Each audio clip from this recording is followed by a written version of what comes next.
The Japanese word for a colossal wave is, of course, tsunami. And the interesting thing about Stuart's choice of words here is that a tsunami has a more than just a cleansing effect. A tsunami will strip the landscape bare. It essentially will reset the landscape back to zero. The significance of that embodies what love is. Love is severity and mercy in balanced measure applied unconditionally with infinite wisdom. And so a wave that washes over us or washes through us brings with it a great many things. And love is an additive phenomenon from that point of view. But just as a wave brings with it many things,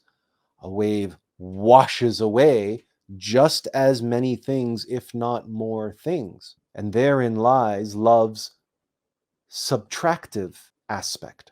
Addition, subtraction, positive, negative, masculine, feminine. So Stuart's choice of a word here may be truly inspired. And insofar as the motion and the movement of water can take different forms and different wave forms, different flow forms, love flows, does it not? And it can swirl.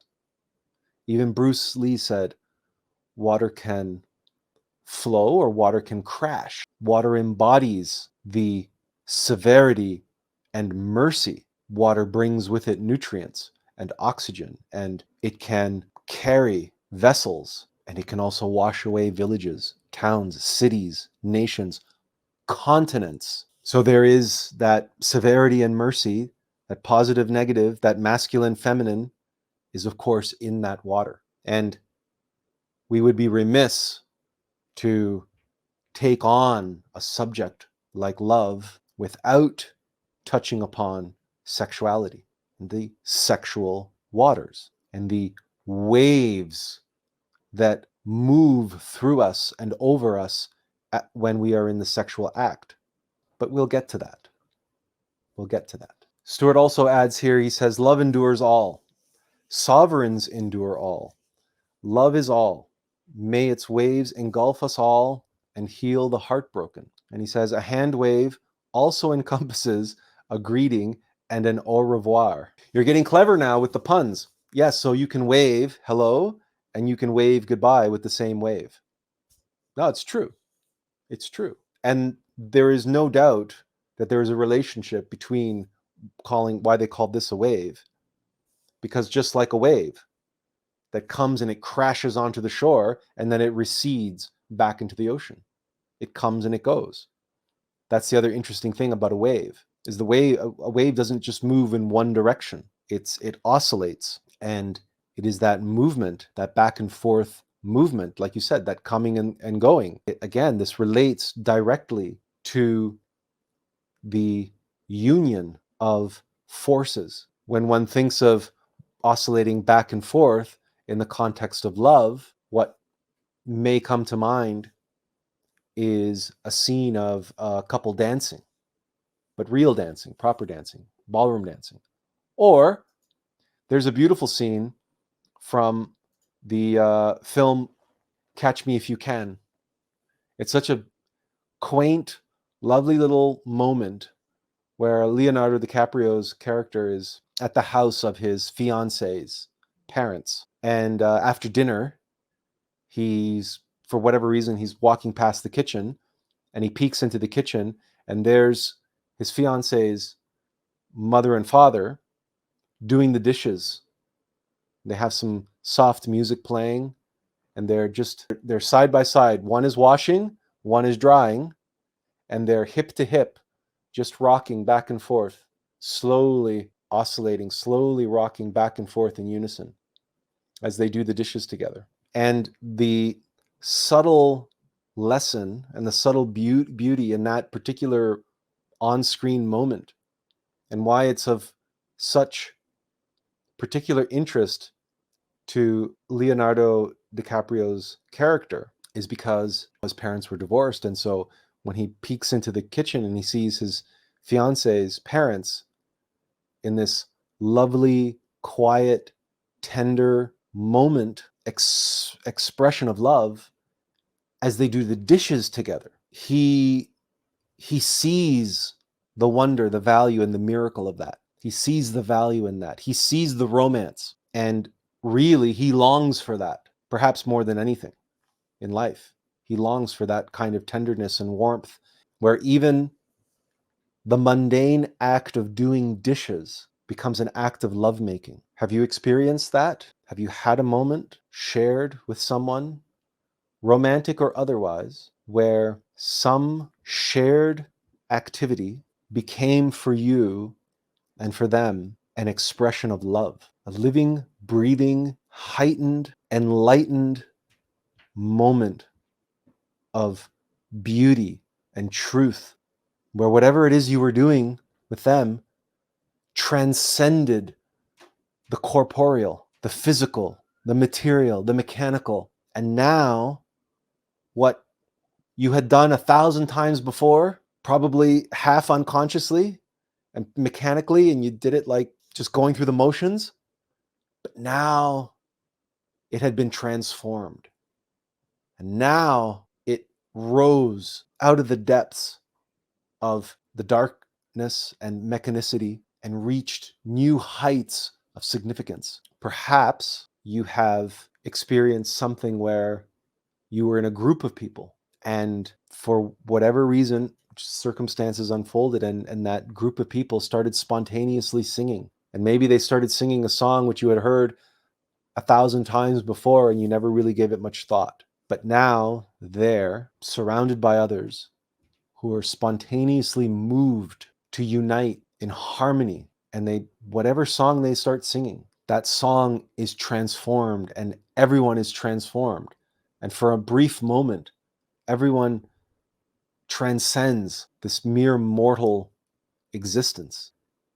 It is not the song. It is not the lyrics. It is not even the mere gathering or the numbers, because maybe you've experienced with this with 3 people, maybe with 5, maybe with 10, 50, 100, 500, 5,000, 50,000. The number doesn't matter. So what does matter? It's the coming together. It's the union, the harmonizing. We don't know anyone who can resist a beautiful harmony, a beautiful choir, whether it's a gospel choir or it's a classical choir or it's a choir in a church accompanied by a pipe organ.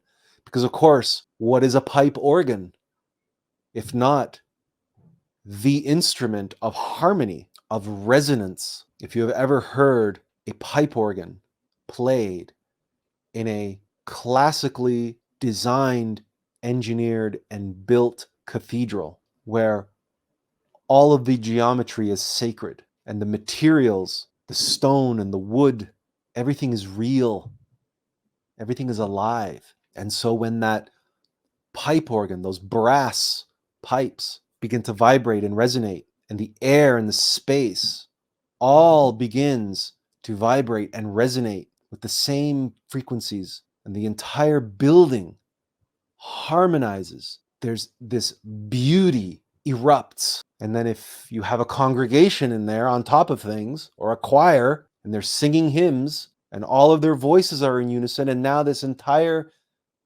building, this entire cathedral resonates with that harmony. And those voices, those stones are singing along with the choir. This is what's happening. This is what is taking place objectively. The monads of the mineral kingdom, their life is giving meaning and purpose in that building where they worship divine nature, and they are able to resonate and sing along the praises, the gratitude, the humility, and above all else, the love. Anytime 2 entities come together by the law of attraction, they're drawn to one another, and in their interaction is a harmonious union out of which something is born. It could be anything. an inspired moment of creation that two entities came together to make happen, to make real. This is an act of love. Now, earlier we were talking about water, and now Stuart is invoking fire because he's talking about sparks and he's talking about an ignition. And passion is not passive. Passion is active. Passion is fiery. Passion is the fire that burns in your belly and it burns in your heart. So love as a wave, as water flowing, and all of the aspects of water that we discussed, again, is only one aspect of love. Water has the ability to crystallize and dissolve, but only when it's brought to the boiling point. And to boil water, you need fire. This is the fundamental tenet of alchemy. And Master Samael has this beautiful expression when he says, in order for that which must be dissolved to dissolve, and that which must be crystallized to crystallize, the water must boil at 100 degrees. That's how you make crystals.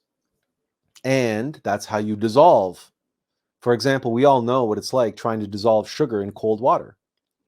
But you put a teaspoon of sugar in your hot tea or your hot coffee, and it instantly dissolves. So earlier, when we said that a wave can cleanse, the water can deliver, but it can also dissolve, it can also cleanse, absolutely. But the power of water to dissolve increases exponentially when you apply fire to the water. And the ability of water to crystallize, to give birth to new minerals, new mineral bodies, as it were. But not just mineral bodies, but also metaphysical bodies.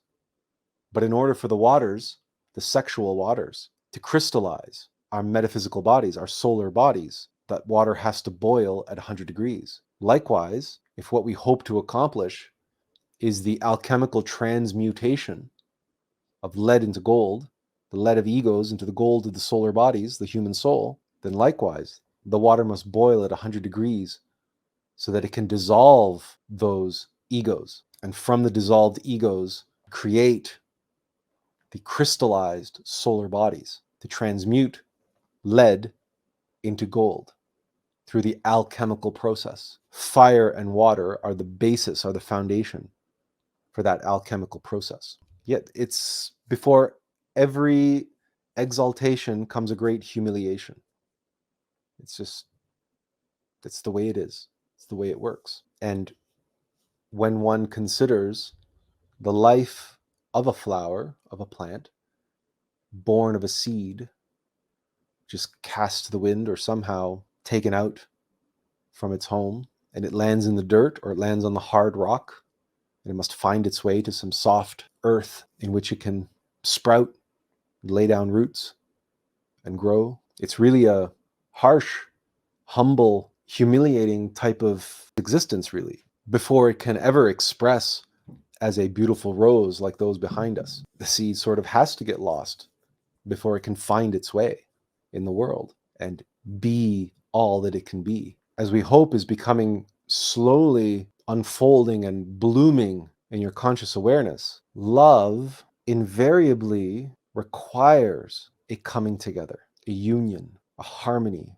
And what love is able to do, as we expressed, is to take the mundane and transform it and transmute it into the divine. That, in essence, is what love is. It is the power, the miracle, the magic by which the mundane, the everyday, the crude suddenly becomes an expression of the divine.